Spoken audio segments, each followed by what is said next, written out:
to be satisfied with illusion. It's cost you the option of using another person to avoid yourself. It's cost you the comfort of not knowing what you know.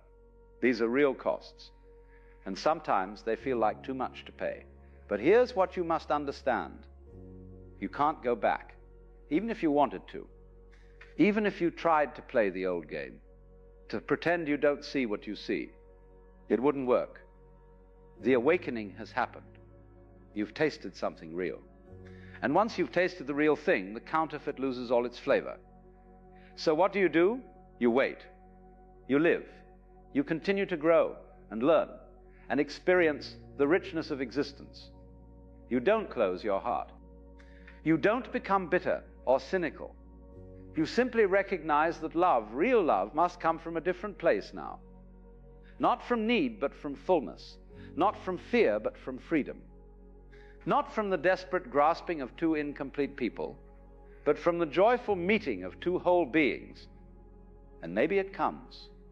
Maybe one day you meet someone who has walked the same path, who carries the same quality of presence, who looks at you and sees not a solution to their loneliness, but a companion in the mystery. Someone who doesn't need you to complete them, because they're already complete. Someone who can love you not because they must, but because they choose to. Because the loving itself is the point, not what they get from it.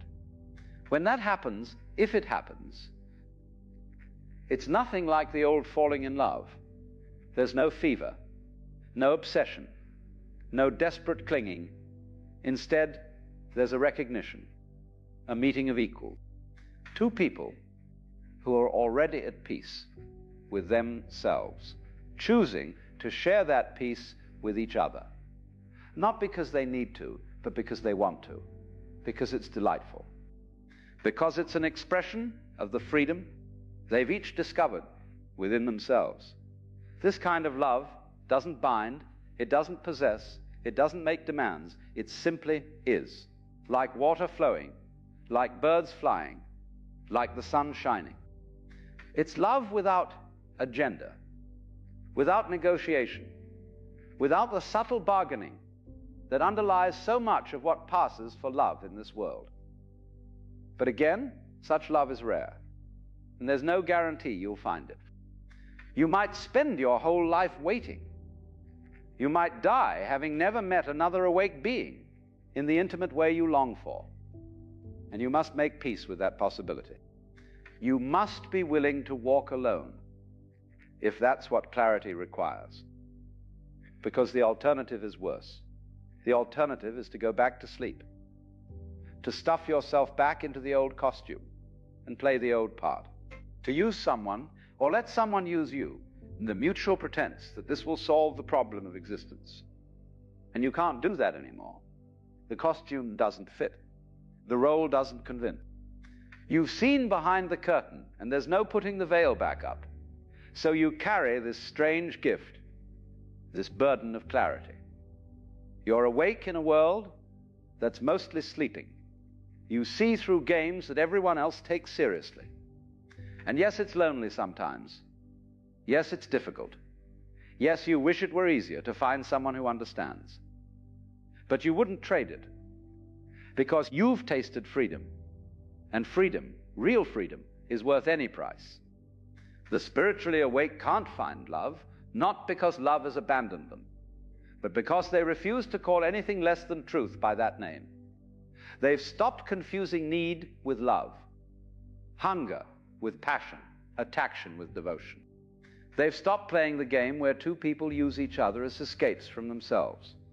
And in stopping, they've opened themselves to something far more real.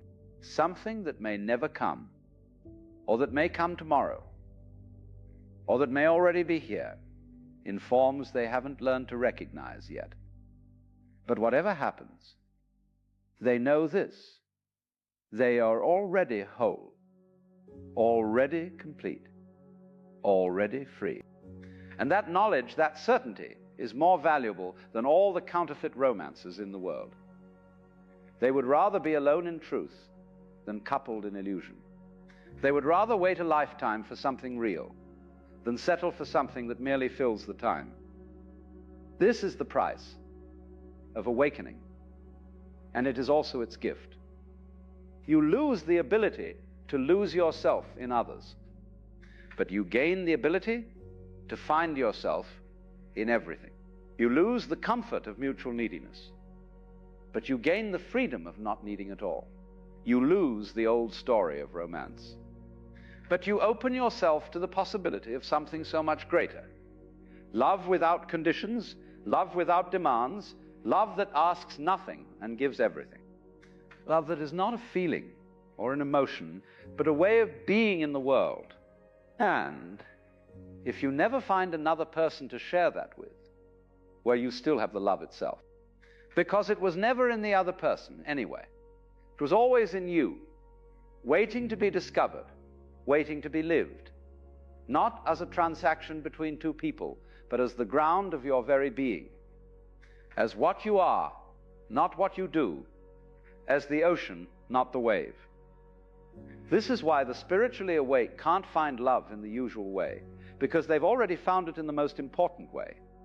They've found it in themselves, and nothing, no person, no relationship, no romance, however sweet, can compare to that discovery. Everything else is just play, delightful perhaps, beautiful sometimes, but play nonetheless. And you can enjoy the play without mistaking it for the real thing, without betting your piece on its outcome, without forgetting who you are beneath all the costumes and roles. So yes, you're alone sometimes. Yes, the crowd has thinned out. Yes, it's harder to find someone who speaks your language. But you're also free in a way you never were before. Free to love without needing. Free to connect without clinging. Free to be yourself without apology or pretense. And that freedom, that vast, spacious freedom, is what you've been looking for all along.